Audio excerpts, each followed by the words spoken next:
3, 2. Boom, we're live. Welcome to another episode of Millennial Mindset. We got two special guests.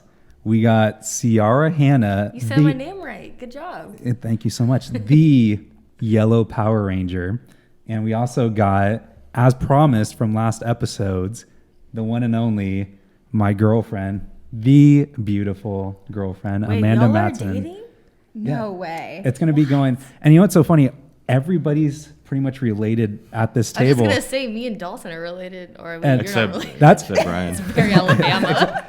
So if anyone doesn't know, Amanda is my cousin, Ciara is my sister, and Brian is dating Amanda. Also Dalton's lover. Yeah, also Dalton's secret lover.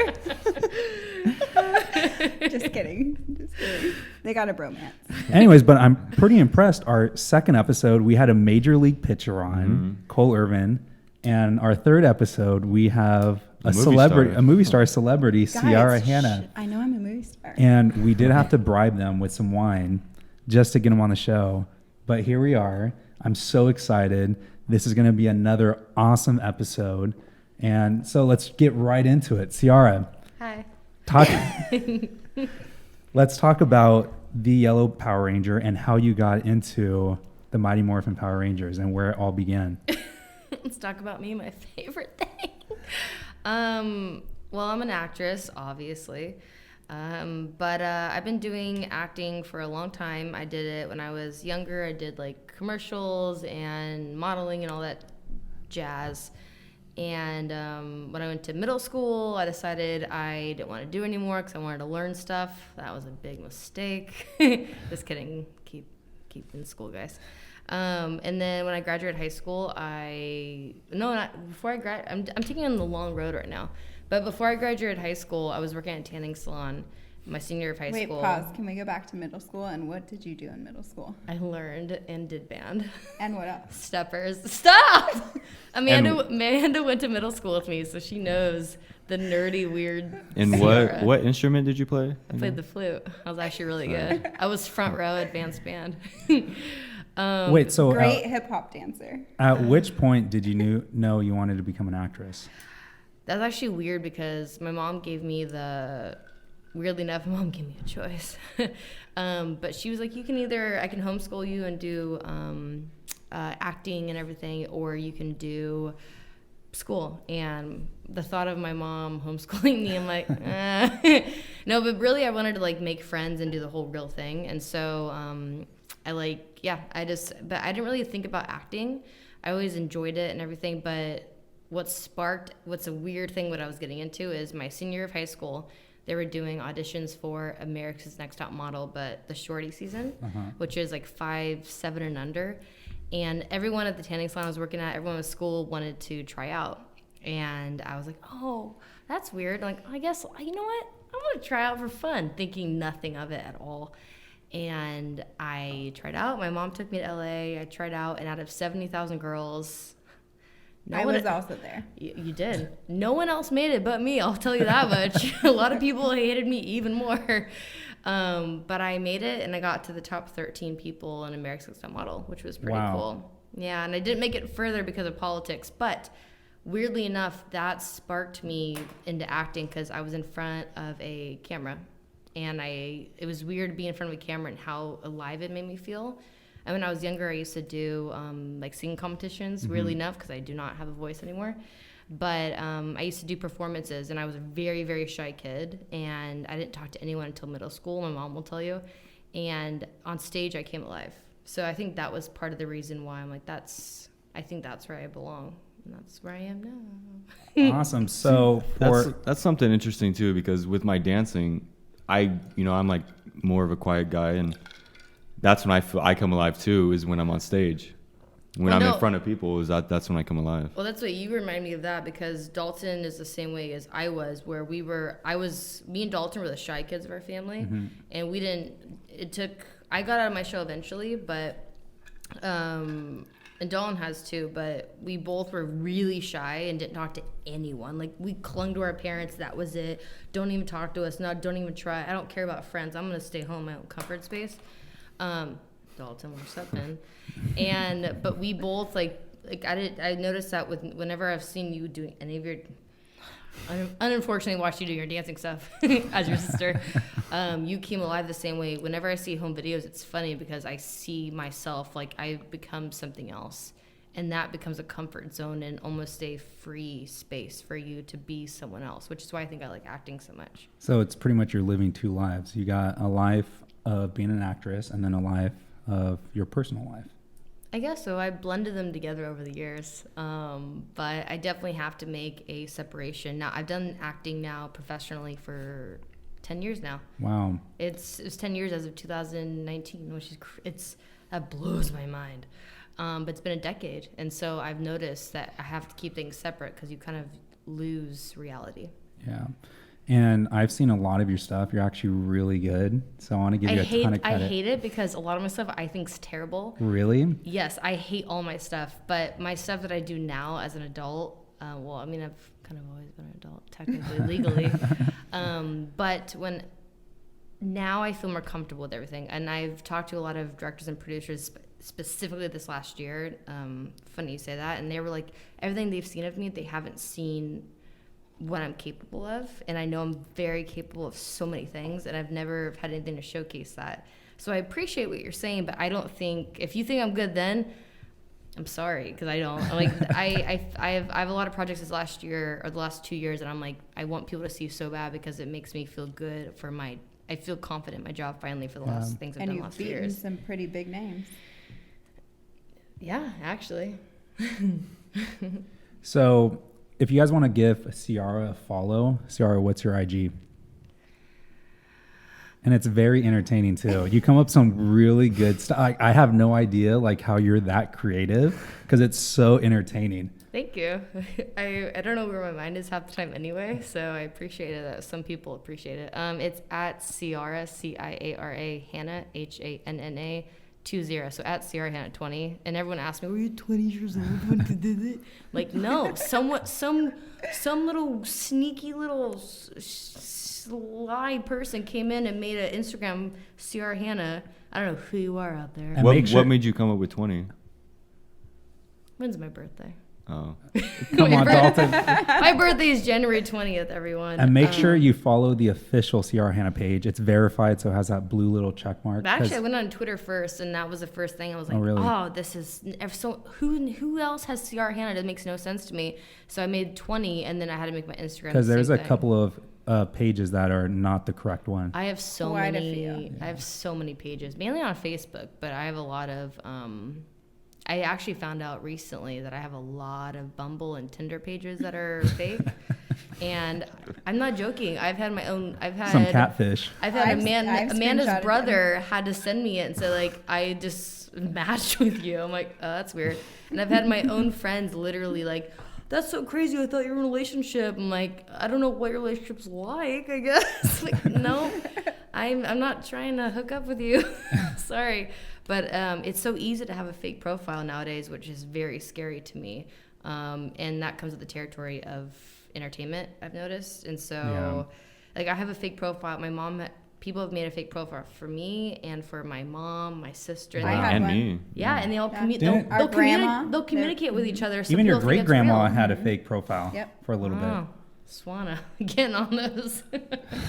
My question is, what do these girls do? Create the fake Bumble accounts? What are they trying to gain from that? Like, if you meet, obviously they're not going to be you when they. Well, I don't think it's girls. I think it's guys. I think. Have you seen that show on MTV? It came out several years. Yeah, Catfish. Oh yeah. That's a pretty crazy show. So I mean, just watch. They just start an online relationship. Mm-hmm. It's like living another life. And They want to live pretty much your life, I guess.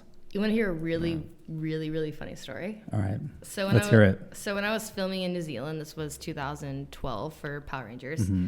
2012, 2013. So I didn't have an iPhone. There wasn't Instagram. There wasn't Uber. There wasn't any of that stuff. No, Instagram was a thing. It was just starting to be a thing.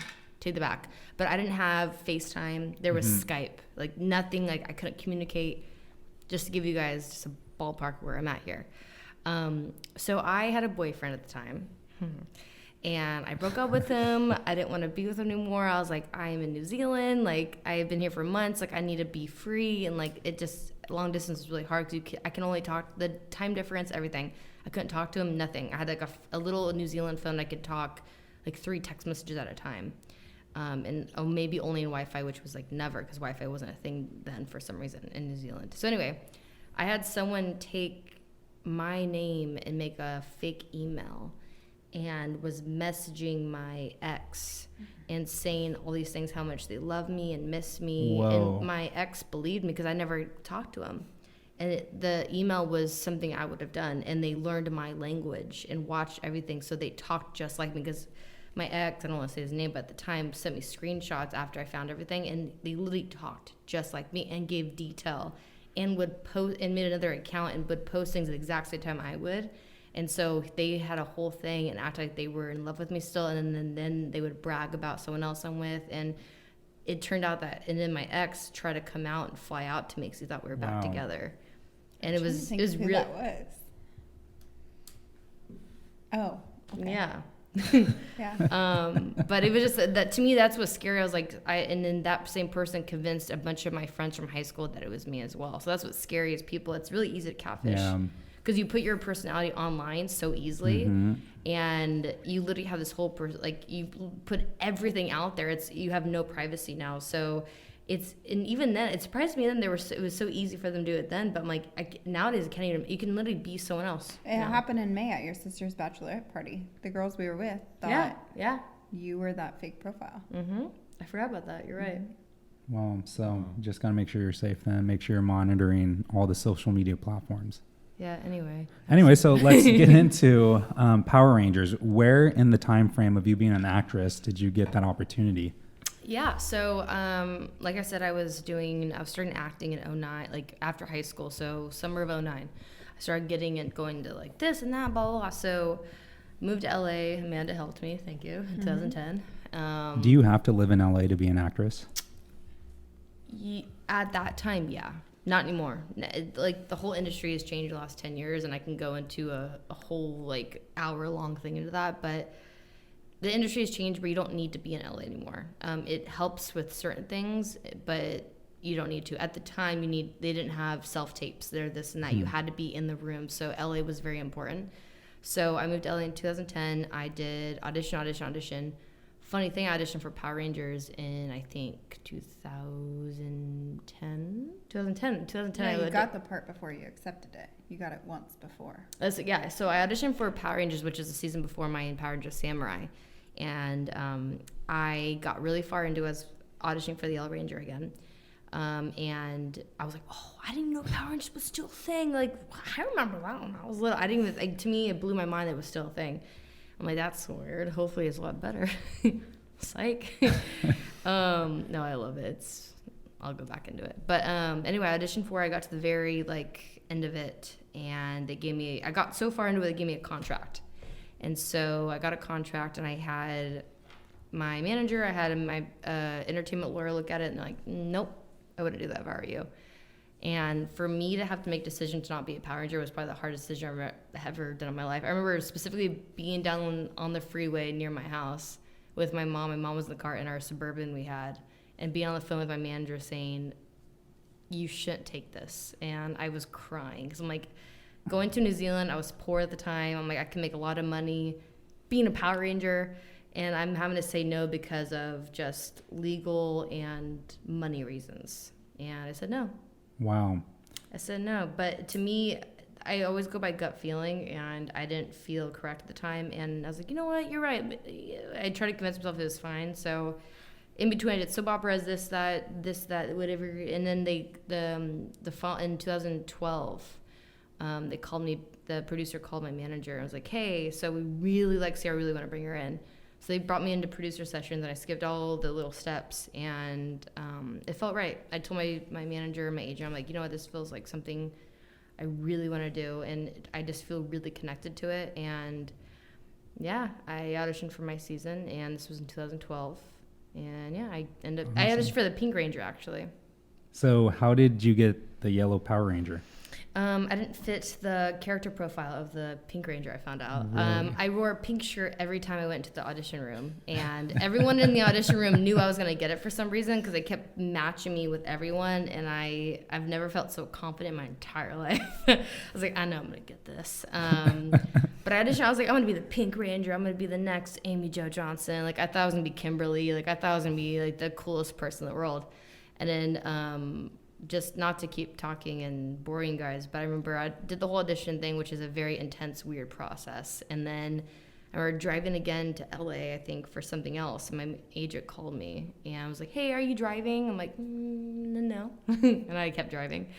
And they called me. I was like, already on the phone, never mind. And they said, hey, you got the role. You're the yellow Power Ranger. I'm like, my first thing was yellow.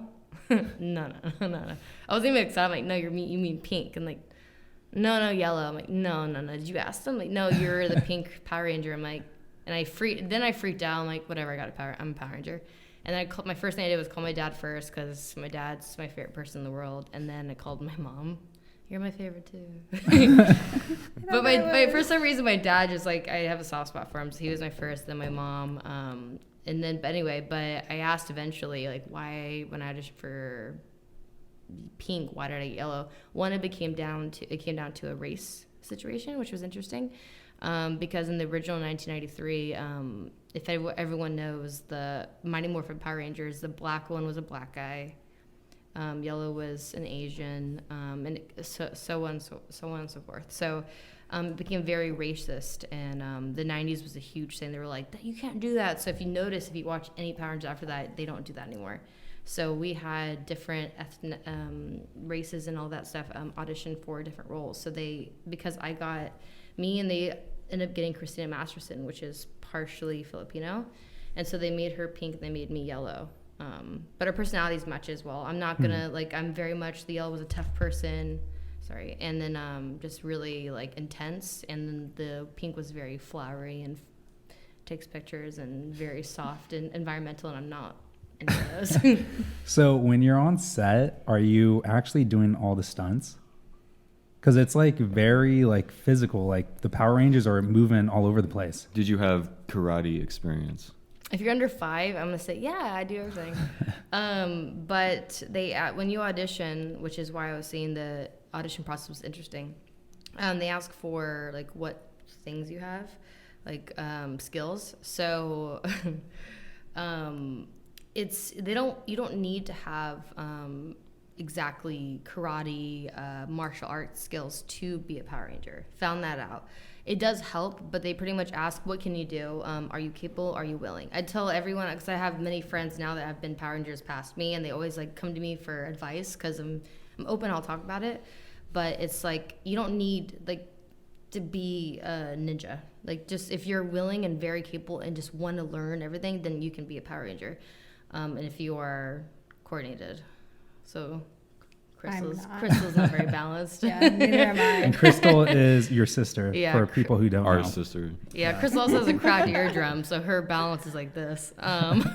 What would you say was the craziest stunt that you had to do on set? There's a lot of, first to go back just real quick, once I got the job, I only did a cartwheel and punches in the room when I got the role. On the job, they gave us a month strict of only training from Japanese stunties that came from Japan that worked on the original show, because Power Rangers comes from Japan. So we got very much well trained, and I thought I was very in shape. Was not in shape after I worked with them. It was a time, and throughout filming they work with you every day and different stuff. But stunt wise, it wasn't, my favorite story is not the one that was the hardest, but is the funniest to me. So there's one scene that has nothing to do with actual stunts, but it has something to do with pyro, which is fire. We all, when you watch Power Rangers, they're all on a line and they yeah, and they morph and the explosions are everywhere it's a Michael Bay movie, knockoff. It's a Michael Bay knockoff. That's what Power Rangers is. And so we're you ready? 1, 2, yeah, and it was in slow motion. The footage was, and I'm doing it. Yeah, we have to stay super still because what they're gonna do, they're gonna cut it, and they're gonna put our stunt doubles in the suits, and then do the whole, like, we had to do flips and stuff. So I have to stay really still. But anyway, we have all this pyro behind us, and one of the pyro got tilted. Oh no. By accident somehow, and I'm wearing black pants, like with another layer underneath or something like that. And only on my side I got tilted, and so it went off and it went towards me, and it soaked up into my legs. I'm like, what our Black Ranger has it on film because he filmed it too because it's such a cool scene, and so he has it now on film. I'm like, yeah. And on the film, all you can see is, and you can see me jumping around in slow motion because I tried to hold it as long as possible. I couldn't do it, and I burned my legs. I went to the bathroom afterward, and I pulled down my legs, and my legs had burn on it and stuff like that. So it wasn't on purpose, but that to me was the gnarliest stunt. Did you go to the doctors? No, it wasn't like 3rd-degree burn. My skin wasn't burned, but like, you know, that really red, weird, like celly kind of thing that was on your legs. I don't know. They felt bad about it, but I wasn't allowed to talk about it for a while. But now I'm not on contract anymore. Anyway. So, and where did you guys film the show? New Zealand. They used to film in Santa Clarita, California, and then this was until like 2003, and then they moved it to New Zealand. How long were you in New Zealand for? Only like a year. How was that? Like forever. Which is funny because it actually was really quick. When you shoot like a season of anything, if you look at any show, it never takes a year to do 2 seasons. That's like, that to me is out of control. We did 16-hour days, 12-hour. Like I tell everyone, whoever does Power Rangers or anything, if you do Power Rangers, you are ready for anything. You can handle literally anything. Everything will be a piece of cake after Power Rangers. It was one of the hardest jobs ever done. So on the show, when you're morphing into the Power Ranger, don't you have like a saying you got to do? They do like a close up on your face, and you got to do like all these like moves and stuff. Do you still know it? Yeah, do you still know it? It's Morphin Time. Actually, they Please do it for us if you remember. I remember I have things. She's gonna knock out the microphone. I can't do it doing that like right here, but I have 2 morphs because my season had 2 different suits. One of the only seasons that ever had that. And my season, they didn't say it's Morphin Time until like the original. Okay, Amanda. It's wine time. Why not? Let's just show it. Oh, wine is fine. I was trying to be antioxidants. sneaky over here, okay? You can't be sneaky with these microphones. That's all I was hearing. Like,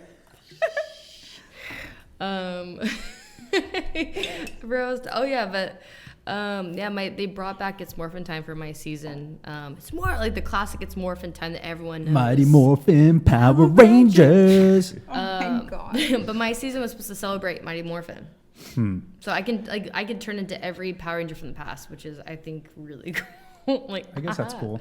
So when we were younger, we had the original action figures, like every single one, like the original ones. It's worth a lot of money now, probably. Yeah, my mom used to collect them, and it was so funny because they were in our bedroom. Me and my brother shared a bedroom. We had a bunk bed, and we had them on display, and we were not allowed to take them out of the box because my mom knew one day they were going to be collectibles and they're going to be worth a ton of money. I think that's such a funny concept. Like, you buy these like dolls and action figures, and they're meant for kids to play with, but you can't touch them and you have to keep them in the box. Yeah, it's just such a it was funny terrible because we concept. loved Power Rangers growing up. Anyway, so as we got older, my dad wanted my mom to declutter around the house. So my mom gets all these action figures and then just goes sells them for super cheap. And we looked online that night, and she could have got like triple what she sold them for. And we were so irritated because it's like we wasted our whole childhood that we could have been playing with these action figures, and she just went to pretty much give them away. It was super. Yeah, one of my friends, when he was younger, he collected all the whole Marvel, DC comic books, action figures, and he left them in the storage, I think, with his mom, and she was paying for it. And he moved out. He moved to California, and she didn't want to pay it anymore. She didn't know anything about it, so she let it go into auction. Oh no! And it all got sold. It's like Storage Wars. And he came back to get all that stuff because he found out it was worth $70,000. Oh. I would freeze. And he found out his mom let it go to auction, and it's all gone. Oh no. $70,000. Your mom has all those Princess Diana Yeah, Beanie she Babies. has like bins of Beanie Babies, and supposedly She has those like are supposed to be worth a ton of different money. Princess Diana ones. Yeah, so if you have any collectible items, make sure you do your homework, do your research, see how much it's worth before you just go sell them to some random person. Anything old. And see, like now our house can't take care of anything. And so now, like like everything we have is like. I have a bunch of Yeah, like baseball that cards American still. Girl doll. yeah, I still have a bunch of. We have like Pokemon cards, we have like Yu-Gi-Oh cards, we have those Beanie Babies. But see, You have like the little I have like a homies. one-legged American Girl doll. Yeah, Kalen's got one with one arm from you. That's for me. Yeah. so, Ciara, what's next? I know you've been in a couple Lifetime movies. How was that? Lifetime's fun. I have a fun time with Lifetime. But it wasn't like the Lifetime where it's like father next Those make me door. so nervous. I literally get sweaty palms. I don't understand It's because so the nervous. title literally tells you the entire plot. I know, but I still freak out. I can't handle it. The I creeper cannot next do it. door. Oh, sister's making out with my boyfriend. Like it's like so obvious at that point. Like that Yeah. was stupid references, but I couldn't think for the moment. But the one Lifetime thing I did do was the Melrose Place Authorized, which was fun. I got to play Heather Locklear. But for the things I'm doing now, I know. I'm working on a new film. I have a new show hopefully coming out. Hopefully people pick it up. It's like a very apocalyptic mix with like The 100 and The Walking Dead, which is pretty cool.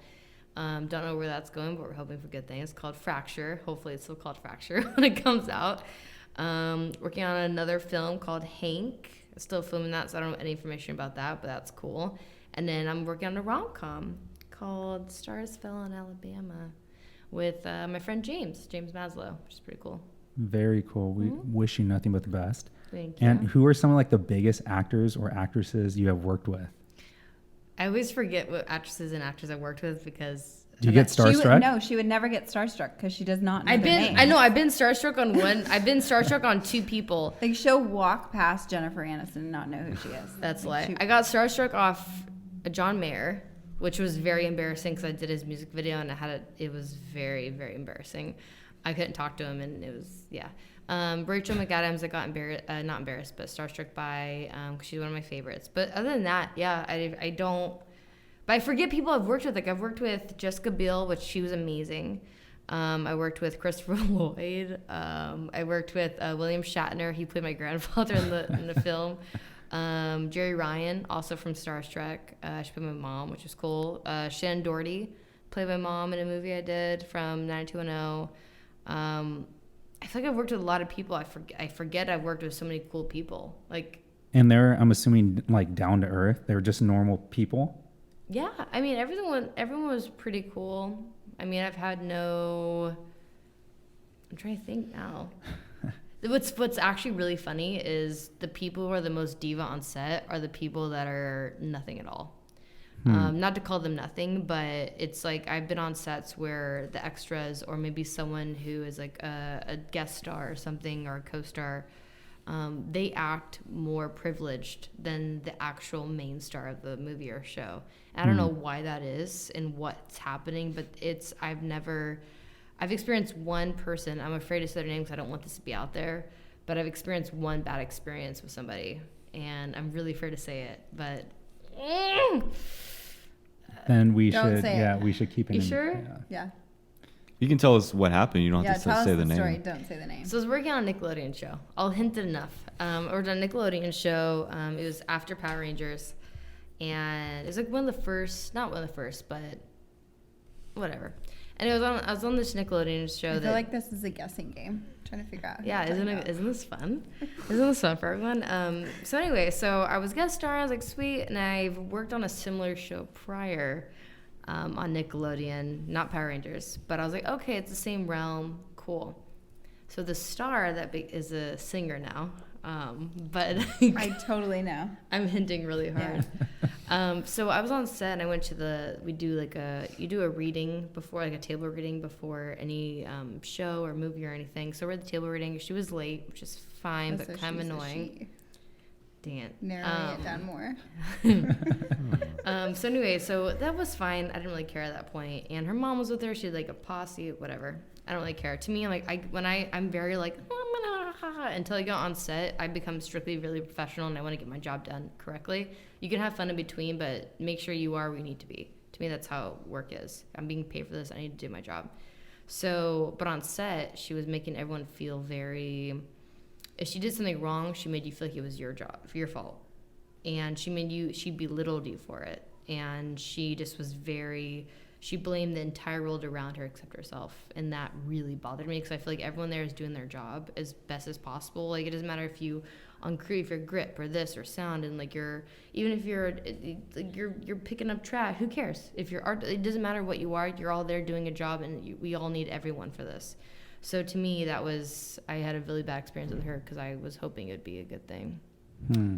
Yeah, but she's a great singer. Well, it's very unfortunate. Never all connected the dots. So when you go, I think I know who you're talking about. When you go on these auditions, and I'm assuming, Hollywood and trying to get in these movies, it's very like cutthroat. And it gets more and more cutthroat as the years go on, I found out. So what do you do to separate yourself from the competition? It's really hard to do that. To me, I can't even explain it. It's like the whole industry is so weird. I'm a blonde girl, and I go to an audition, I'll see 10 blonde girls in one room, and so we all look really identical. So what's gonna tell us apart? Doesn't matter. Like, and then a lot of times the thing is, we're all skilled. We're all trained. It's like, it's not that we're bad actresses. We're here because we're a good actress. We're here because we can do the part. So what's gonna tell us different? Like, I don't understand what we look identical and we're doing the same job. So it's hard. You have to figure out certain things to make yourself different. And you've been told your entire thing I've been told to mold myself to be likable, or mold myself to be a certain way, or like, they want this, you need to be that. But at the same time, you need to be different to be remembered. So they remember you. Have to mind trick them to remember you, to want to cast you. Like, well, why do I remember her? I must like her. But you did a good. So that's why I have to remind people all the time, I can go to an audition, I can kill it, but it doesn't mean I'm going to get the job. Seems like you have to have that X factor. Yeah. It's been, if you walk into a room, I've talked to a lot of casting directors, and they will say they'll know right when you walk in the room. What is it? Is it the mannerism? Is it your presence? I think both. When I booked the young Heather Locklear for the Lifetime Unauthorized movie, they literally told me the moment I walked in the room, and they said because I had a confidence about me. And I walked in, and they said Heather had that confidence. And I walked in, and I knew. Funny about that role is they already had it casted, and they were doing just an extra casting just to save their butt, just in case they found someone else. And I walked in, and they fired the other girl. Thank you, sorry. But that's true though. But I've also, I was just talking about this the other day. I've walked into lately, because over time you gain your confidence. I'm about to be 29. Like, I'm an older woman. I don't feel weird about things anymore. But I've walked into rooms and been too confident, which is weird to me. And I've had casting directors talk to me and be like, we want you to be more vulnerable, like, break down your walls, be more emotional. Like, we want to feel like, so you want me to be very confident in real life and like not have a problem, but you want me to walk into the room, cut all that out, and be emotional and like empty myself too, and then walk out and be a normal human being again. Now, do you think that, going into an audition and kind of not caring in a way of the outcome and just doing your best, and do you think that plays a factor in, you're not stressing about whether you're getting it or not? You just don't really care, and you're just going to do the best you can. And the only thing that keeps me sane is doing that. So if I walk, I have to, anyone that's getting into acting, I have to tell them and let them and remind them, like, when I walk into a room, I do everything I can to walk into that room, but the moment I walk out that room, I drop it and I forget about it, because it drives me insane, because my parents are like, how'd it go? Have you heard anything? Have you heard anything? Have you heard anything? It'll be like a week or 3 weeks later, but have you heard anything? Have you asked? I'm like, that's not, I literally walk out the door, drop it, because that happened with Power Rangers. I literally auditioned for the second time I went in for the producer sessions. I got a call 3 months later. And I've gotten calls 6 months later. Wow. This and that, because like there could be something that's changed on there, or they need it. I've had people like, we have this movie we want you to do. I'm like, sweet, amazing. And then I hear nothing, and I get all depressed. Maybe they didn't like me. And a year later, I'll hear from the but like, well, we had to deal with funding and all that. So it's not just, there's so many casting directors, and like they said, there's one casting director I talked to, and they said, what actors don't realize is they're the last little droplet factor. And so you have to deal with producers, money, finance, this, writing, this, and then there's so many things you have to worry about. And then you are the last little puzzle piece. And actors get so insecure because they think that they're everything and they're losing everything. Like, no, you're just like we're going to fill you in there real quick. But we have the glory, so that's why we get so insecure. What I've always wondered too about like movies and actors and actresses is how do you memorize all those lines? Like that would drive me insane. You train your mind. And I talk about a lot with a lot of people apparently going, I just talked about this. What sucks is like I was really good in school. Like I remembered everything, and She's a bookworm. Yeah, I'm good. I was book smart growing up. Now I've turned into like I'm street So do you have like a photogenic? Smart. Do you have like a photogenic mind? Like, can you just look at something and just remember it? I wish I was like that. I have my ex-boyfriend. He's intelligent. He's very, very smart. He had a photographic memory, and so he would look at a script and know it just looking at that. And that was it. And then he would do all of his lines, and I would be so upset. So I'm like, how do you, what, that's it? And it took me forever. So you have to train, your mind is a muscle, and you have to train it just like your body. Your muscles, you have to like build it a certain way and like to physically know how to do anything. Dalton knows this. But your brain's the same way. So I used to be really like book smart, and I would memorize things and this and that. But when you do acting, you have to be able to memorize something quick right then, and then later on delete it and then move on. And so that's hard. You have to have like a garbage disposal thing going on, and then that's pretty much. So my brain is very short term with lines. So which sucks. I tried to do real estate school for a second, and I found out my brain can't do it. I would read all these things. I'm like, oh, she has all my books. I do. I have them still. But the schooling for real estate, it is tough. Oh, it's super tough, but I couldn't still get even in. I was like, oh yeah, I read all these pages. She called me months later, and she's like, I can't do this. Yeah, I wonder. It's really tough. I wonder if because when you're learning a script, you have to get emotional, and emotional is how you really connect, memorize things. That's that emotional factor. Yeah. You know, when you can attach emotion to something, that's when you really, and a story to it, that's when you really can memorize it. But that's if you're also just true. She had no connection to it. Yeah.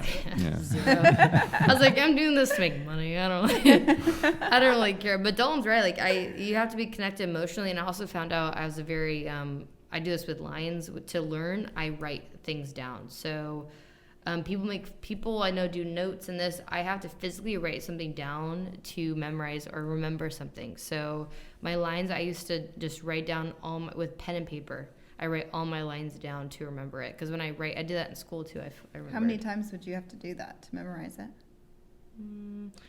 It took me a while at first, but now I only do it one time. And then, wow. But I do now with Dalton said I connected emotion for it, and then I remembered it. That's something interesting too, because I read that when you're writing something down, your brain is firing like something like 30,000 neurological pathways. Mm-hmm. But when you like type on a computer, for example, you're only, I think it's like eight neurological pathways. Yeah. So that's why you can memorize things so much better when you write it down, because your brain is working so much harder. That's what I remember typing. And this is like autopilot. Mm-hmm. Yeah. It's like script. Because I write my phone, I do all my notes all the time. But when you physically write something, you don't realize that you're. I remember like a lot of people that went into auditions with their phone or their iPad now or whatever. I physically had to print all my, and I still do this to this day. I have to physically print my audition script, and I have to literally look at it physically with my eyes, and then write it down, and I'll know it from the top of my head. And speaking of emotion, have you ever had a cry on camera? Multiple times, and I hate it every time. How do you cry? Smell an onion? Like, what do you do? Do you have to like pinch? Do you have to like pinch yourself?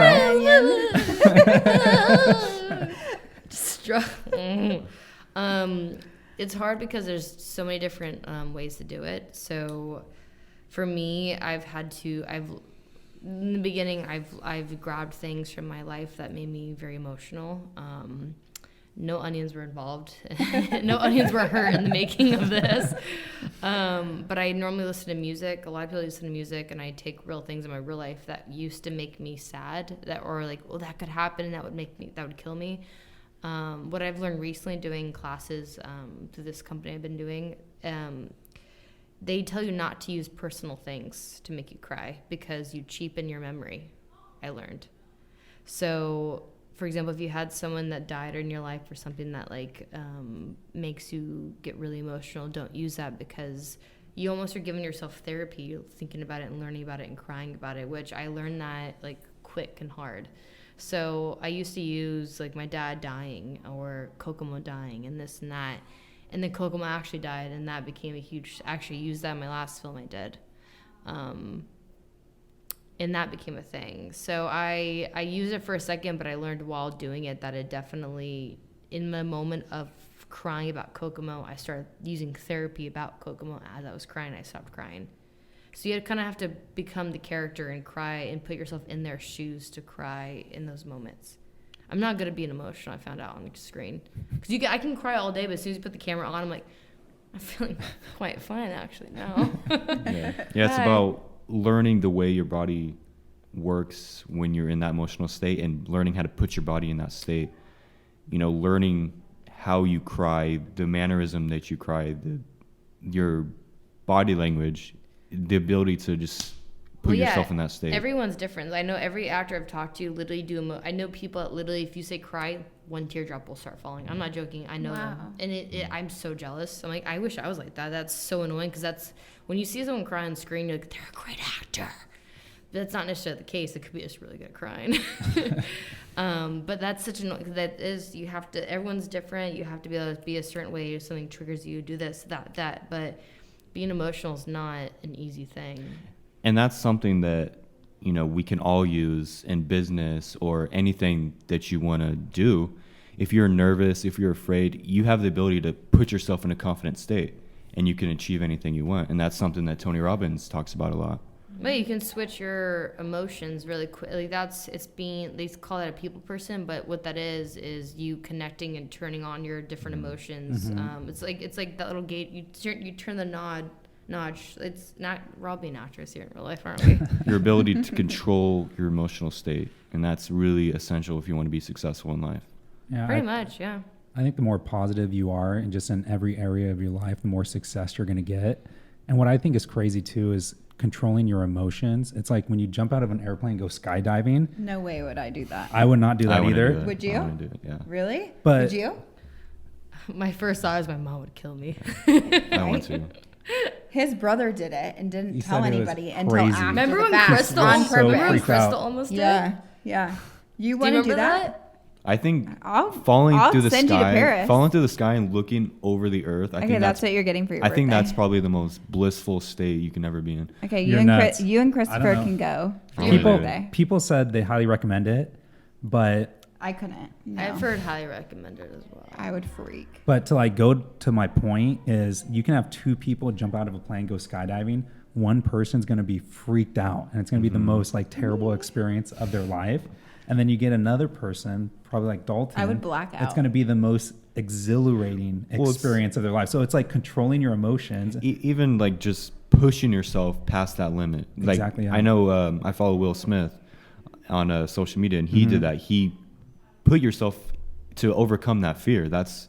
You had to face that fear, and when you can overcome that. Would you have to have somebody push you out of the plane?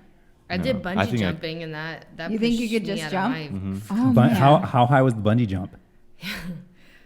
Well, it was pretty high. Was that in New Zealand? No, this was in Vancouver.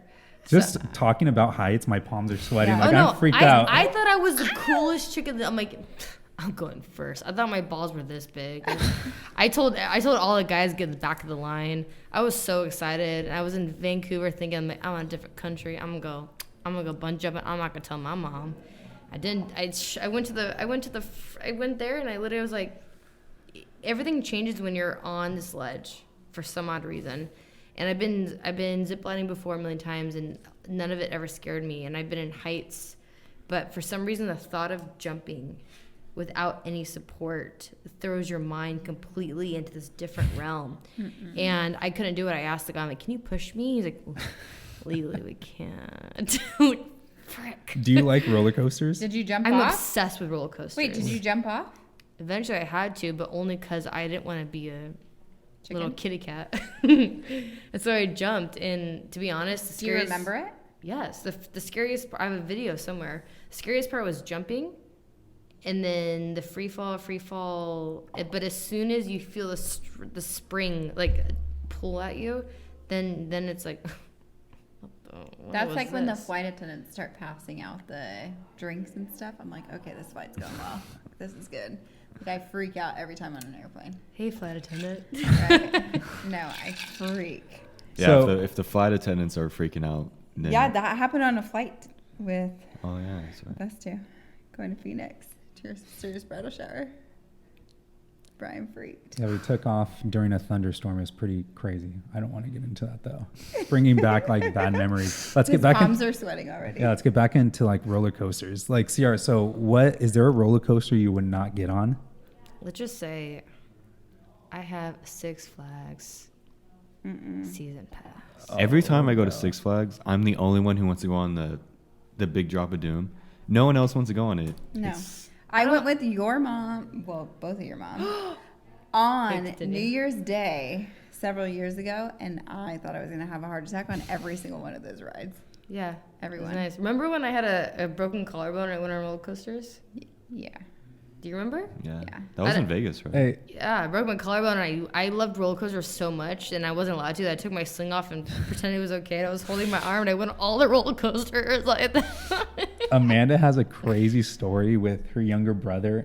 It was Disneyland. Oh my gosh. What California happened? Adventure. So the ride that used to shoot you I have up. one with Crystal, too, but continue. Yeah, the ride that used to shoot you up. So they had those guards in front, and it's really supposed to be, I guess, to help protect when people scream.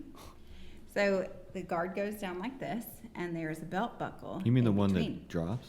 It This shoots one you used up. to shoot you Yeah. up. Like, you know how Nance drops you? Yeah, the drop So the one up at and California Adventure used to shoot you up. And I could do that one, but I could not do the Nance for whatever reason. Why? I don't know. The psychology in it. Maybe feel just like- like going up super slow and then you pause at the very top. Yeah, and then I you, think it's like and then you hear the big. The Disneyland one actually And then you is a just little drop. The easier. Disney was easier. Yeah. So Matthew, my younger brother, we get on this thing, and everything seems good. Like they check everybody's harness things go by. They check everything. Everything is good. I'm sitting next to him, and my mom is on the other side of him. And we go up. We shoot up, and this thing, I kid you not, shoots up like this. What? And it's up right here, screaming. It happened at Castle Right. Park. You know Oh. Castle Screaming. Park. And I'm trying so hard, but I could not help but laugh. And he's crying, screaming, and my mom's on the other side freaking out. But he had the buckle in between him. I mean, he's not gonna fall out. So it was just Matthew that happened to? yeah, it was just Matthew, but I was on this side of him, and my And mom's you're on the other laughing side, and while he's I'm freaking out. laughing. And we That's get so to the messed bottom. up. What? Were you holding him in? I mean, no. So I my was too story. freaked out. I was holding the thing. I sound like a better sibling with my story. So Sorry, Matthew. I was at the You Norco. made it. I was at the Norco Fair when I used to do stupid singing competitions there. You're pretty And good. I literally almost bought a VHS player on Amazon like last week because I wanted to hear those VHS players so much. Anyway, so we're at the Norco Fair doing it's called the Fireball. You know the ones that like they go in circles like this. Oh, yeah. So me and Crystal, which is my sister, me and Dawn's sister, she's the middle sibling, we wanted to go on that ride. And I stood up tall on every ride, and Crystal's the same height as me, always, even though we're 3 years apart. So we like tiptoed onto it, and so we went onto it. We sat in the very middle of the coaster. So we're going, and you know how they stop at the very top? Uh-huh. So they stopped at the very top. And this is not the one that like has the roller coaster that has like the bars go over your shoulders. It's just your waist. Oh no. What? And you flip upside down? Yes. This was like also in like, I don't know, 2000 something, like early, like 2000, maybe even 2000. Like, I don't even know. Like, it was super, I was only like 7 or 8, so maybe even like 1999. I don't know. Whoa. So now it must have been like 2000 or 2000. I don't know. Actually, so it might have been, you know what? I'm going to stop trying to do math in my head. So anyway, we're going to the top. It stopped at the Clearly very, not a bookworm anymore. you know what? Too much whiskey. Actually, no. I've had 1 glass, but I did do a math test recently and I passed. Anyway, I'm good on paper. 4. You little poop. Anyway, so we got to the very top and we stopped, and I'm not joking. This was the most, I don't know if Crystal remembers this. I need to ask her because it was so traumatizing for me. She started slipping out. She was a little smaller than me, and I was too, but I was able. I'm like a cat. You put me on a raft on a boat, I'm not getting off. Like, I'm not joking. You can't. She would kick everybody off of the banana tube. Everyone. Sorry, not my fault. Even if it flipped upside down, she would still be dragging behind it. It's swallowing literally water. We had this big maple, and I didn't care. I held on to every handle we had with my feet. My elbow had an arm, please. Like, my ear had one. Like, everything had one, and they can literally flip it. And they literally called me a cat. Like, I hang on to everything. But anyway, so I'm holding on, but Crystal's like, ah. Crystal's also dramatic because I also broke my collarbone and she cried, and that's a whole another story. But that story is actually, that kills me, that she is so dramatic on that end. Anyway, so she's falling and I'm like, and we didn't know what to do. So my sibling instinct. Yeah, because you're so caring. Well, I think it's the eldest child thing. Also, it's Matthew. Just kidding. But I literally took my arm, I was like, poof, and I feel like a superhero. And I felt. You're training for Power Rangers. See? Little did you I was know. meant to be a superhero. Right. And I held Crystal I held the other as long as my arm. I think it might have been like a little bit older than Palin, I think. And I put my arm and I was holding her in and holding whatever I could. And I put my feet as hard as I can into the thing, and we're both crying for our dear lives until we got down and then we got out. But I'm not joking. We both were, I'm really curious if she remembers this. So she was 2.5, 3 years younger than me. And so we were both slipping out. I also had a really bad parasailing experience with Dalton and Crystal. Yeah. Dalton, didn't you guys dip into sharks? Mm-hmm. Yeah, me and Crystal had dipped in jellyfish. Oh my gosh. She got the shitty end of the stick. She had to go through 2. Okay, let me explain to you. So we went to Catalina Island, and there's 3 of us kids, okay? There's 3 kids, that's an odd number. And like, okay, but we're too small to go on individually, so like, we have to pair up. And they're like, okay, so my parents, trying to be fair, was it flipping a coin or something? I don't know. It was like flipping a coin or something. I think because you're the oldest one. So. No, I don't know if you remember. They flipped a coin or something or whatever to see who goes twice. They apparently flipped a coin. I think it was Crystal. It was Crystal that was supposed to go twice, I think. It was either you or Crystal. It wasn't me. I wasn't supposed to go twice, and I was bummed out because I wanted to go twice. So one of us was supposed to go twice. It wasn't me. It was Crystal or Dalton. And so we had to go in pairs. And the first time was me and you the first time, or Crystal the first time? Me and you. Are you sure? Yeah, because when you guys are up, you're right. I was trying to tell him there's a shark. Yeah. So no. Then it was you that had to go twice. That's what it was. I didn't go twice. No, I know you didn't go twice. But Dalton won the flip, I think, and was supposed to go twice. First with me, and then with Crystal. And so me and Dalton went up first, and we were like, okay, yeah. But they always dip you, and we're like, okay. And we looked over, and there was a fin. And no, there's literally a shark just. You can see like what? You can see the full shadow of the shark. It wasn't even a joke. I swear it was a great white. It was. Serious. I'm not joking. It was bad. I do really bad and serious stuff. I just laugh at you. No, sorry guys. We were screaming. When you're up in the you can't hear. When you're parasailing, they thought we were like having a great time. They were waving at us like, look at them. They're like, yeah. But it really. I'm not joking. I've never cried so hard in my life because we see the incline going down like this. I remember the hotel was like, it's a flying fish. It's a flying fish. And they're about to dip us in. And the shark the shark was right here, and we were like coming down right next to her. Right like, into its mouth. literally.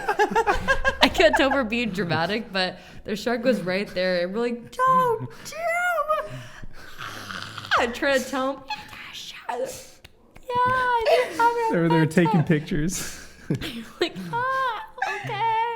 And they dip us, and when they say dip your toes, they don't dip your toes. They dip half your body. Yeah. They also told my dad half body dip his entire body. My dad, he said he was drowning when they did it. He's just as dramatic as you guys are. I know, it's hilarious. Anyway, It's like I could just picture your parents, like they're so funny. Like I could just picture them and like how they responded, like in my mind. It's hilarious. my dad. Anyway, we get dipped half in, and then we come out, and they bring us back in. Dad, you have fun. And we're crying. Our faces are, eyes are shot red. We're crying. There was a shark. And then the guy, the boat driver's like, oh, yeah, there's been a blue shark around here, kind of like floating around. We see him a lot. Like, okay, yeah, no big deal. Still dip people in water with the No, shark. and then Dalton was too scared to go because he was so young. So then they made me go with Crystal. Crystal still wanted to go after that. So I me mean, and she is Chris, pretty so me brave. and Crystal went. This is a whole nother story. We're up there. I'm like looking around. Like, oh, no, it's okay. I gotta be brave. Gotta be brave. And then then they're doing the dip thing. I'm like, oh, are we doing the dip thing? And then I'm not joking. We look down. I'm like, great. We're being dumped in a thing of trash. Why is there a bunch of plastic bags everywhere? No, literally, I looked at Chris. I was like, I get dumped near, about to get died from being, this is Jaws 2 or whatever, Jaws 4, whatever number we're on at this point. Get dumped in a shark's mouth, and now be dumped in trash. This is a great day. And so they're about to dump me in, and then as we get closer, I'm not joking, the trash bags started having tentacles. No. And I looked, and it was a school of jellyfish. And I don't remember what Crystal said, but this was like a blessing. We got dipped at the very end of the school. Oh my gosh. And it was where the little ones were, and then we got dipped right where it was ending. And then, but it literally looked like those Ziploc bags. And then as I got closer, I was like, why do they have tentacles? What did the boat driver say? Oh, I forgot. There's jellyfish around here. Yeah, there's been a bunch of jellyfish around here, guys. You know, I have not been. I'm person shocked they since. still dipped you after the first experience. My dad went next, and he got dipped and got smothered with water. Yeah, but it's very peaceful when you're up there. What? Yeah. Speaking of your dad, what was the funny experience that we were talking about right before we started the podcast tonight? So yesterday, my I mom. probably have another 40 text messages about this. My mom rides her bike to her Pilates class every day. I'm not going to tell you what city, what place. I don't want you guys to follow it because I'm very concerned every time she does it because it's a very specific route. She has this cute little bike ride to class, which is like a 3-mile bike ride, if that. And when she was there, she asked my dad, hey, because he was home, you should take the bike and meet me there, which also I should let you know, it's my beach cruiser bike that he's riding when I was in high school because Dalton White got and it. pink, right? Yes. Does it have white, the tassels on the handlebars? White, No, pink, and it's- has flame wheels. It's white with pink flames. Yeah. And Dalton lost my dad's actual bike and got stolen somehow. So anyway, and Crystal's bike is somewhere and who knows what. Got stolen too. Not by What? me. In Huntington Beach, someone stole it. Crystal also got my little scooter, my little Razor scooter stolen too. So maybe I'm the only responsible one I found out. Because I still have all my stuff that I keep track of. But so my dad took my bicycle that's with flames, pink flames, down to meet my mom. And on the way back to our house, my dad was riding and my mom looked back. And my handle wheels are loose, I think, from like switching them from like height length because he's like 6'3", I'm like 5'6", 5'5". And he flew off his handlebars. And he's like 55 years old or something like that now. And he flew off his handlebars. My mom looked back, because that's a scary thing when you're 55 years old. My dad's It's like only not funny because yeah. I know that after how this ends Yes. in his karate moves. yes. So my dad's 6'3" years old. 6'3" years old. My dad's 6'3" in height. He's I think, is he 55 exactly? 55 or 56. 55 or 56 years old. Doesn't look a day over 21. No, he's very built, but at the same time, He looks it's like like me. Yeah, exactly. Dalton and my dad Spinning look image. identical, except there's certain parts that are different. Anyway, so he definitely is like, he's older. So that's all I can say is like, he definitely is physically older, but to fall off a beach cruiser, which is higher as well, to fall off, but he literally flew, the handlebars turned and the tire turned, he flew over, and my mom looked back all dramatically in slow motion. All of a sudden, everything turned into slow motion weirdly when this happened. I don't know how it happened, but that's life. And he flew over, but my dad said as soon as he came off the handlebars, it's almost like his brain went, oh, I remember this. And he went into karate mode. He literally told me all this when he got home. He literally, as he turned, let me just He was backtrack. meant to have a Power Ranger. When he came home, he told me, did your mom tell you that I almost died? Or she almost killed me? Like, what do you mean? And they're like, he didn't tell you? Like, what do you mean he almost died? And they told me a story, but then he's like, well, good thing I did karate. I'm like, what do you mean good thing you did karate? It has nothing to do with you falling. Like, yeah, it does. Like, what do you mean? Like, when I fell, I rolled my shoulder in.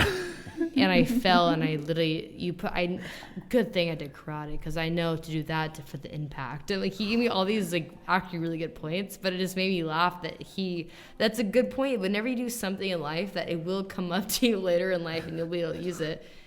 So when he threw off the bike, he rolled his shoulder and rolled, and literally, my mom said he looked back. She looked back, and literally he rolled and was standing up. It was fine.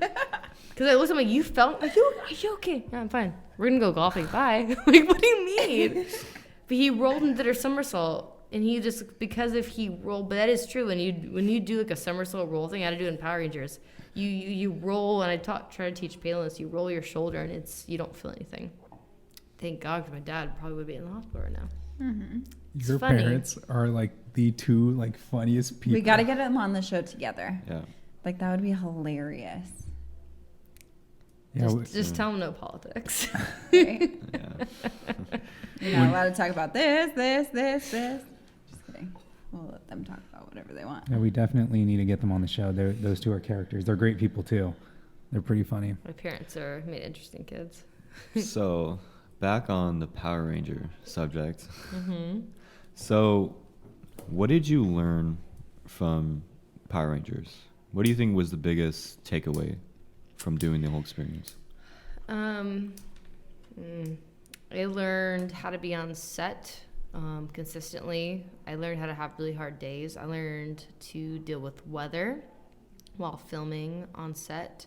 I learned respect of a film crew and what the work they do and how important it is to, because a lot of actors feel like they're entitled and feel like they are, without them, they're nothing. In reality, it's the opposite. Without you, you're nothing. Or whatever. You know what I mean? But to me, I got a lot of, I just learned how to be a human being, I feel like, which is kind of weird. I feel like that experience shaped the rest of my life, which you don't realize that when you get a job. But any job you do take, it will shape you for the rest of your life. And I got that from working at a tanning salon. I worked at that literally got me, because even though I got out of my little shy stage.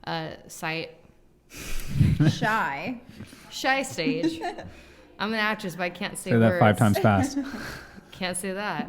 I had a shy stage I got kind of out of when I was in junior high, but I never really got out of it. And I do give credit to the tanning salon for giving me out of my shy stage, because I was forced to talk to people. And you worked there. Amanda worked there too.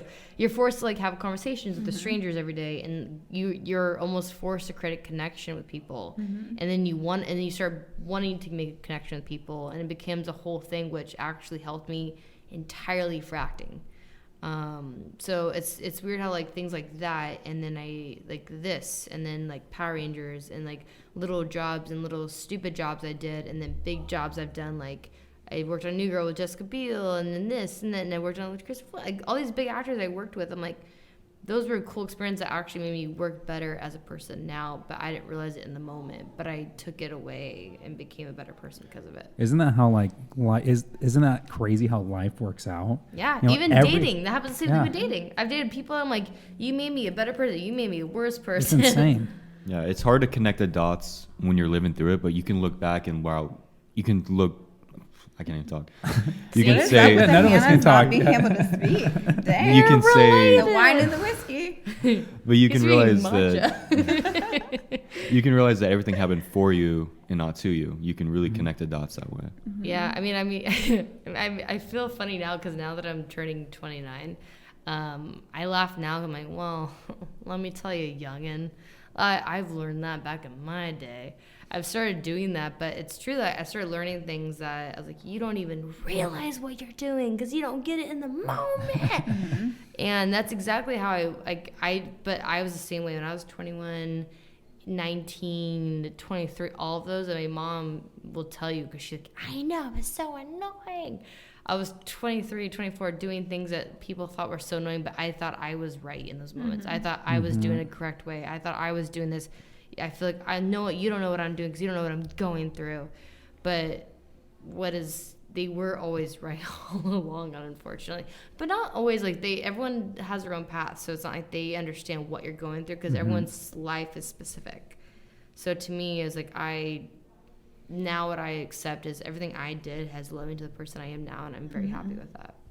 And that's like one thing that I've learned throughout life too. Even if I think it's a failure, even if I think it's not so good, I always got to remind myself life happens for you, not to you. And just because you're going through a situation you think is not so good in that present moment, it could shape you and prepare you for future successes and future happiness. So for those of you who are watching this podcast right now, and I think we can all agree, if you're going through some tough times, just realize you're going to make it through those, and it's going to shape you into a better person and prepare you for future events that are going to bring you more success and more happiness. It's such a cliche, but the grass is always greener is actually a real saying, because it's not that like you're going to come into like it's going to be that much easier, but whatever you go through, if you go through it again or in a different way, it'll be like, I've done this a lot recently, and I go through things that I've gone through before, and I've asked like God, why am I going through this? Why is this happening to me again? Why am I going, like, I don't understand. What did I do wrong? But at the same time, when I went through the circumstances, it was a 10,000 times easier experience. And also I've been able to talk to other people and be able to help other people that are going through it and make it just an easier experience. And now what I try to tell myself is, maybe I'm going through this, maybe it's hard on me, but I can help other people, which actually makes it easier on me because of that thought of helping others. And that sounds such like, oh, na. But it's true though. It makes me feel better about it. And I'm like, this is all because it comes with the thought of, this is for a purpose, this is for a reason. Absolutely. That's where it stems from. And for those of you listening, pay attention to the story that you tell yourself, because your reality will be the story that you tell yourself every day.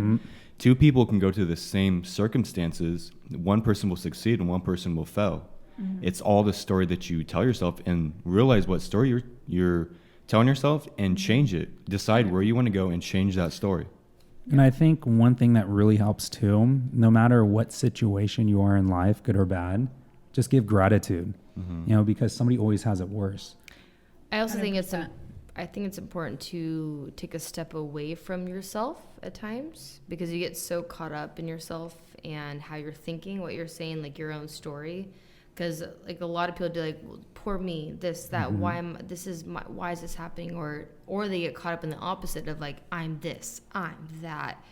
And if you take a step back from yourself and look from a third person point of view, it will change your entire outlook and how you see yourself and how other people see yourself. And like, I've had to do that a lot in my life. In the last decade, my whole 20s has been doing that. And I forget to do that, but when I do remember doing that, I take a step back, like, what am I doing? Like, ew, that's so weird. Why would I ever do that? But in the moment, you don't think that because you're so caught up in it. But when you actually take a step back and look at something, you're like, you have a different outlook. I think it's important to have different outlooks. That's where I'm getting at. And I think a lot of people, they're afraid to take, the next step in whatever it is they're trying to achieve, just because they're afraid of that failure. We've all failed. I failed in my personal life. I failed in business. I know Dalton's failed. Ciara, I'm sure you failed many times. I'll continue failing. That's literally my job is continuous failing. And in real estate, it's such a numbers game. I'm out there every single day trying to prospect and meet new people, and it's like rejection on a daily basis. You got the door slammed in your face today. Yeah, real estate and acting at the same exact. It's the same thing. And remember this.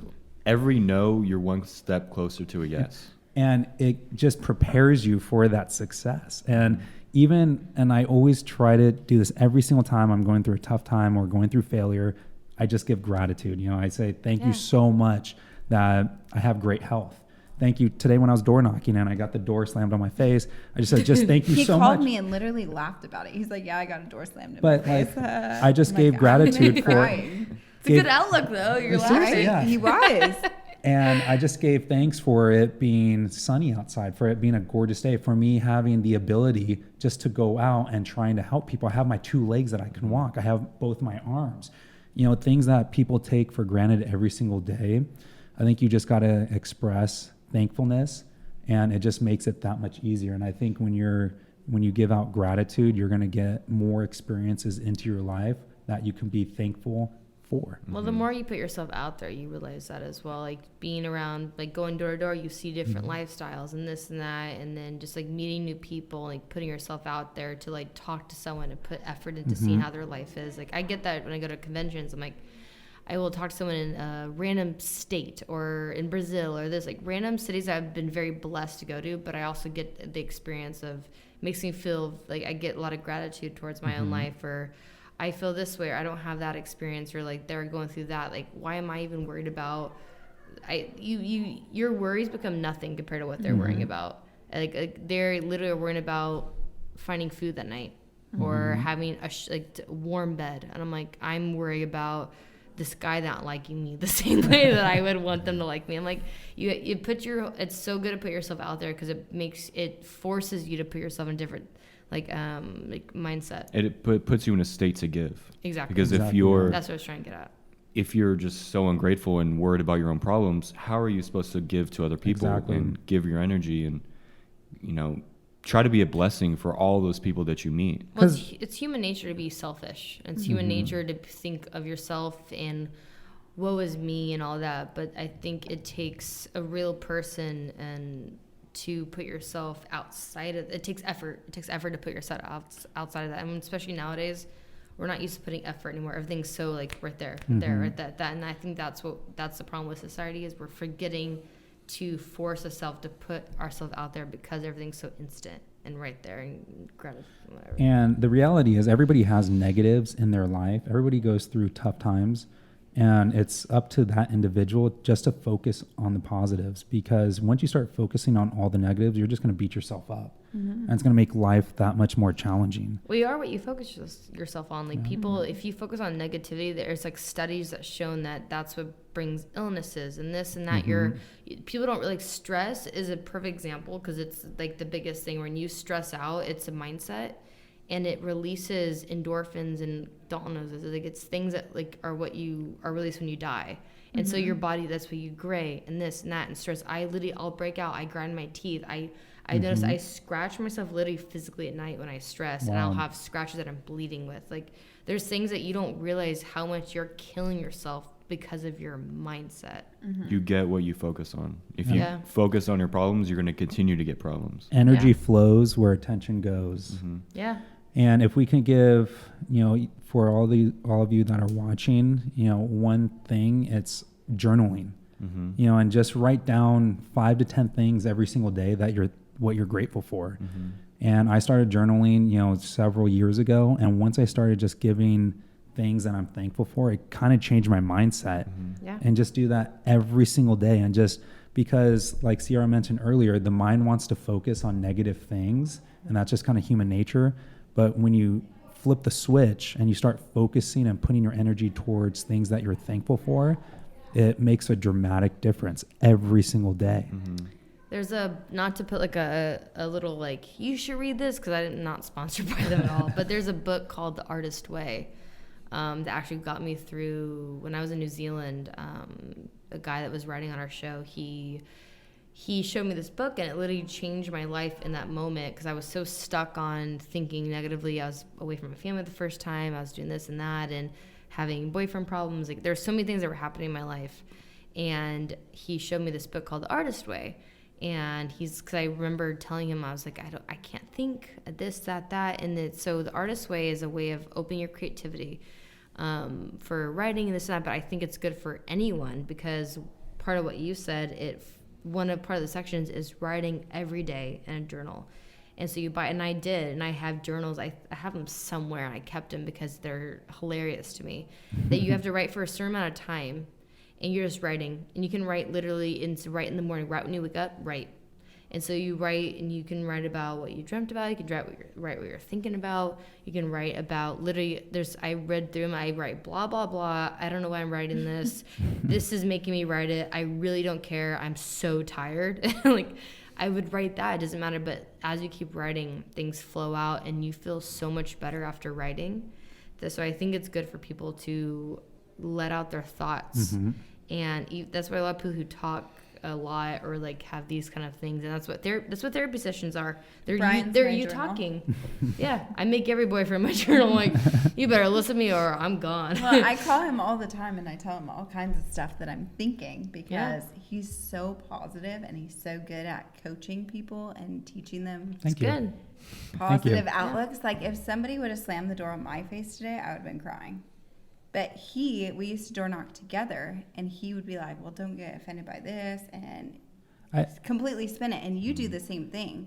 Like, whenever I'm really... Because they switch their mindset. I know. They're so good at it. Well, but I don't know if it's because they're able to, like, we have hormones also, so we have to deal with those. I don't know. These two are so That's another little, like, level step we have to do. Well, because once you realize it's the story you're telling yourself, you can look at things two ways. It's all your perspective. You can look at the negative or the positive. If you always choose the positive, your life's going to skyrocket to the level that you want. But if you're constantly focused on the negative, your life is just going to go downhill quickly. And what really helps me out, too, is every single time I go out, I always say, I'm going to try to help as many people as possible. So when you go out with that mindset of truly trying to help others, I think it just makes it a little bit easier, and it's up to them. I mean, I'm truly going out there and going out with, a service-oriented mentality. And if they don't want to use me to sell their home, then I think it's okay. It's their decision.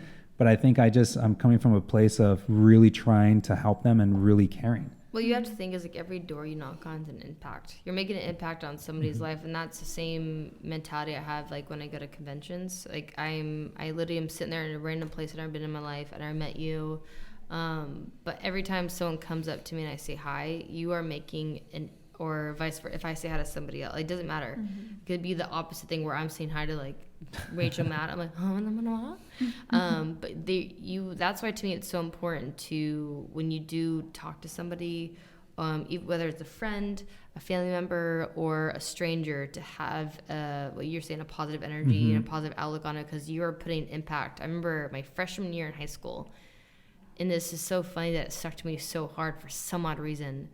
Freshman year, I was in this, what class? You remember that class we had to take in freshman year? That was like a class that had nothing to do with like any kind of, it was like, remember like sex ed and like weird stuff? Yes. I forgot what it was called. It's true. It was like a class that taught you about random things. It was literally like freshman something, like freshman studies orientation. Yeah, freshman studies, yeah. So I remember my teacher, she was so nice, but she said, just give a single person a smile and it will change their day. And I don't know if those are exact words, but that literally, I don't know why that exact thing stuck in my head, and I've done that ever since, because it is true. Whenever I felt people when they smile at me, I felt that happiness and positivity. And so I started doing that, and I felt that whenever I gave it to him, and I literally put that one thing she said freshman year, and I don't even know how old I was, 14 years old, and I put it into my entire life the last 15 years. And I've done that to every time I got to a convention, every time I met a fan, every time I talked to a family member, or even person at the grocery store. if you smile at them, it literally, you can say if they smile back, or it will change their day from there on. And I've had the opposite impact. Even just giving like small compliments, That's it. Yeah. you know, can make a huge difference in Yeah. I like somebody's your shirt. day. That looks amazing. You look great today. And they will remember that, and they'll continue on with their day with that. And it's just like small things like that make such a big impact. Yeah. Yeah, I was at Starbucks one day, and you know, I was a little stressed that day. Just tons of, this is before I like kind of changed myself into positive thinking, and I think I was going to school, and you know, I was honestly a little depressed, and I went to Starbucks. I was getting coffee, and the car in front of me, I went up to the window, and she said the car in front of me paid for my coffee. I was like, wow, that right there turned my day around. That made me be grateful. It made me want to give. It put me in a positive state for the day. So just those little tiny acts of giving can change all those around you, and that will provide a ripple effect and change and continue to change lives. And even if you don't have like anything physical to give, just wish somebody, you know, give them positivity. Just a compliment, a smile, Yeah. like anything like that. Wish them, you know, I hope Open they the door. Yeah. Anything. Say, I hope they have a great day. You know, I wish them a ton of happiness. I wish them success. I wish them abundance. That's what I'm Just saying, put like, that energy out go into into the your universe. local coffee shop, like having conversation with your barista that like makes you coffee every day, or like having like a nice conversation with your, maybe the bartender or your waitress having a hard day. Like, you don't know what anyone's going through every time. So like at least just being positive, talking to them, like asking, because they're, especially with service, they're always about you, you. So when you reverse it and like talk about them, it actually can make it can. You don't know what they're going through. They could be having a hard day. Who knows? Like if you ask, like I've had somebody like, oh, so how am I? I'm so glad you asked. It will change my entire day because I'm able to talk about it. But I think it's important to reverse that and talk to other people and blah, blah, blah. Even your thoughts and energy, because I do believe in that other minds can pick up other frequencies. When you step into a room or a coffee shop, you know, I believe in God. You can pray or pray to universe, but you know, just say prayer to everyone that's around you in your head. Just say, I want this person to have an amazing day. I want, you know, just pray for all those around you, and those frequencies, they can pick that up as well. Absolutely. And it's crazy too, because when you put those out into the universe, it like makes you feel better too. And I notice like when you have like a negative mindset and you're doing more negative things, like you just feel even worse throughout the day. It's like when you wake up and you stub your toe, and then it leads to more negative things and more things to be like pissed off about. Stop at a red light, and then you hit every red light. I mean, my mom clogged her toilet this morning and was super upset, and then her chain broke on her bike. Yeah, and she walked 3 miles home. So she had a bad day. So it's like so important. And like the first thing I do when I wake up is just thank you, God, for another day. You know, thank you so much for another opportunity, because every single day is a new opportunity to meet somebody, to help somebody, to create some sort of positivity in somebody's life. We never knew who you're going to meet either. I feel like my biggest thing is treat everyone with respect, no matter who they are, what they are, like no matter what they look like. There's people that can look like a bum on the street. You don't know how, like literally does not matter. You need to treat everyone with respect. Doesn't matter. They can be any level. I keep saying it doesn't matter, but that to me that's so important, because they can be somebody that can change your life and vice versa. I've had that happen to me. I've met people just by being a nice person, and I've gotten work, I've made money, I've made the best of friends, I've created connections like I can't even explain, just by being sincere and nice to someone. And I truly believe we're all connected. You know, so when you do something to somebody, you know, it's going to come back to you. It's like karma. You know, it's like cause and effect. And life supports life. The more you give, the more life is going to want to give back to you. Yeah. So you guys can take away anything, send out positive vibes, positivity, happiness, love, caring, nurturing, all the good It stuff. sounds like I feel like I need like a pumpkin spice latte in front of me. It's like a white girl's dream to hear. I need Ugg boots on. Go ahead, Dalton. As we wrap this up, Ciara, I just want to ask you, for all those aspiring actors out there, because you've been pretty successful in your career, what's a piece of word of advice for inspiring actors out there in this day and age with social media? What's your take on that?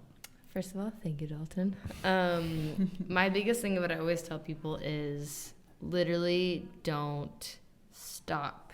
Don't give up. And that's the most cliche thing to say, but I know so many people that literally tried 2 years and nothing happens and they leave LA. And I literally know people personally, and then that was it for them. It takes people years. That if you actually really love it, persistence, keep trying it. It can take 100 auditions and you'll find that one that literally will blow your entire career up. Same thing with real estate. You guys literally can do 1 billion different little showings, but it takes that one person. Great.